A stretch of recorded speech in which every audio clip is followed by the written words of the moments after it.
Welcome back guys. आज की चर्चा का विषय है कोल क्राइसिस।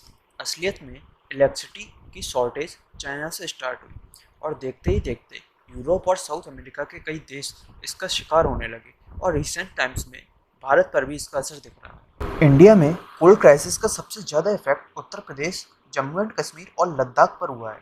अगर मिनिस्ट्री ऑफ पावर का कहना माने तो यह समस्या लगभग 5 से 6 महीने तक रह सकती है। पर सबसे इम्पोर्टेंट सवाल यह है कि आखिर बिजली का कोयले से संबंध क्या है। अगर इंडिया की बात करें तो इंडिया में 70% बिजली का उत्पादन कोयले से होता है। अगर कोयले की कमी होती है तो इसका डायरेक्ट असर इलेक्ट्रिसिटी पर पड़ेगा। भारत में 130 पावर प्लांट ऐसे हैं जो कि सिर्फ कोयले पर निर्भर हैं और इनमें से कई पावर प्लांट तो ऐसे हैं जिसमें कोयले का स्टॉक खत्म हो चुका है और कुछ पावर प्लांट ऐसे हैं जिसमें अगर 2-3 दिन तक कोयले की सप्लाई नहीं हुई तो फिर वह इलेक्ट्रिसिटी प्रोड्यूस नहीं कर सकेंगे। अगर आज की स्थिति पर गौर करें, मतलब जब यह वीडियो रिकॉर्ड हो रही है 15 अक्टूबर 2021 तक 18 पावर प्लांट ऐसे हैं कि जिसमें कोयले का एक भी दिन का स्टॉक नहीं बचा है। इन पावर प्लांट्स में रोज कोयला आता है और रोज यूज हो रहा है। अगर एक भी दिन कोयले की सप्लाई नहीं हुई तो बल्क में पावर कट हो सकता है। तो आखिरकार कोयले की इतनी कमी हुई कैसे? The main reason behind the coal crisis is our polluted ecosystem. असलियत में कोयला एक खनिज पदार्थ है जिसको जलाने से कार्बन रिलीज होता है, जिससे एनवायरनमेंट में कार्बन एमिशन बढ़ रहा है। कार्बन एमिशन और ग्रीन हाउस इफेक्ट जैसी समस्याओं को सोल्यूशन निकालने के लिए देशों ने कोयले का उपयोग कम से कम करने का निर्णय लिया और रिन्यूएबल एनर्जी की तरफ बढ़ने का फैसला किया, जिसमें कोयले का उपयोग लगभग 0% होगा। पर यही उनकी सबसे बड़ी भूल साबित हुई। कार्बन एमिशन को बढ़ता देख जल्दीबाजी में सारे देशों ने बिना प्रॉपर रिसर्च और रोडमैप के ग्रीन एनर्जी की तरफ बढ़ने का फैसला किया और कोल का उत्पादन लगभग जीरो कर दिया। इसी गलती के कारण कोल क्राइसिस की शुरुआत हुई। इसका सबसे बड़ा एग्जाम्पल चाइना है। चाइना ने अपने देश में कार्बन एमिशन की मात्रा कम करने के लिए जल्दीबाजी में कई ऐसे स्टेप लिए, जैसे कि कोयले के इस्तेमाल पर काफ़ी सारे प्रतिबंध लगा दिए।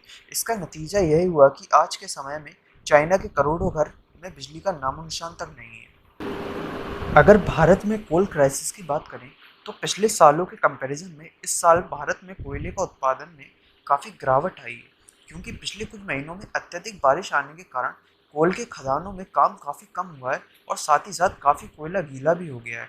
यही कारण है कि भारत के स्थानीय कोयला उत्पादन में भारी कमी का सामना करना पड़ा है। जनरली पावर प्लांट में 2 हफ्तों का कोयले का स्टॉक जमा करने के रखते थे, पर इस बार कोयले की कमी होने के कारण यह स्टॉक जमा नहीं हो पाया।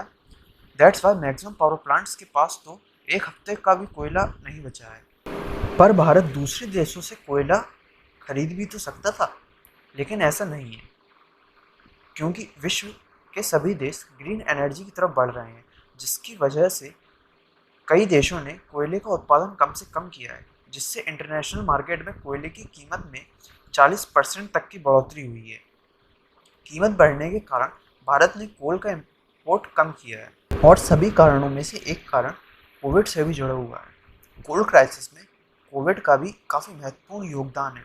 कोविड-19 के कारण लॉकडाउन में सभी फैक्ट्रीज ऑफिसेज बंद हो गए थे, जिसके कारण इलेक्ट्रिसिटी की डिमांड कम हो गई और बिजली का उत्पादन घटा दिया गया। लेकिन जब पैंडमिक के बाद लाइफ लगभग नॉर्मल हुई तो इलेक्ट्रिसिटी की डिमांड भी तेज़ी से बढ़ने लगी। पर कोयले की कमी के कारण इस बढ़ती डिमांड की पूर्ति नहीं हो पाई। अगर एक डेटा की माने तो पिछले 8 महीनों में बिजली की डिमांड 13.2% की दर से बढ़ी है। ऐसा नहीं है कि हमारी गवर्नमेंट इस क्राइसिस से बचने के लिए कुछ नहीं कर रही है। हाँ, पर ऐसे क्राइसिस को ओवरकम करने के लिए कुछ समय तो लगेगा ही। कोयले से बनी बिजली की वजह से हमारे एनवायरनमेंट पर भी काफ़ी गहरा प्रभाव पड़ता है। और तो और कोयला एक non renewable source of energy है, जिसका मतलब यह कभी ना कभी तो ख़त्म होगा ही। तो बेहतर यह होगा कि हम अपनी डिपेंडेंसी कोयले पर पूरी तरह ख़त्म कर दें। इन्हीं कारणों की वजह से भारत भी कोयले पर अपनी डिपेंडेंसी कम करने की रेस में जुट चुका है। बट यह इतना आसान होगा नहीं, क्योंकि भारत की लगभग 60 से 70% बिजली बनाने में कोयले का इस्तेमाल किया जाता है। इंडियन गवर्नमेंट भी इन सभी बातों से अनजान नहीं है, पर बिजली बनाने के अन्य सोर्सों को लगातार एक्सप्लोर भी कर रहे हैं in order to make life and environment simpler and cleaner. तो आइए जानते हैं भारत के द्वारा लिए गए कई इंपॉर्टेंट स्टेप्स।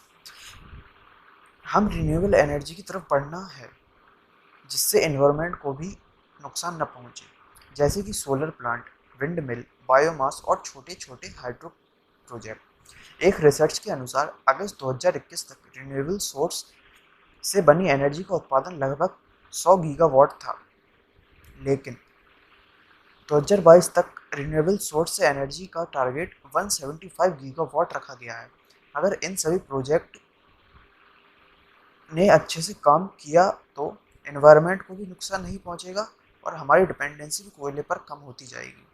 कुछ रिसेंट ईयर में देखें तो रिन्यूएबल सोर्स से मिली एनर्जी में 68.2% पार्ट सोलर प्लांट का है और 27.5% विंडमिल, 4.2% बायोमास और हाइड्रोजन प्रोजेक्ट्स से आ रही है।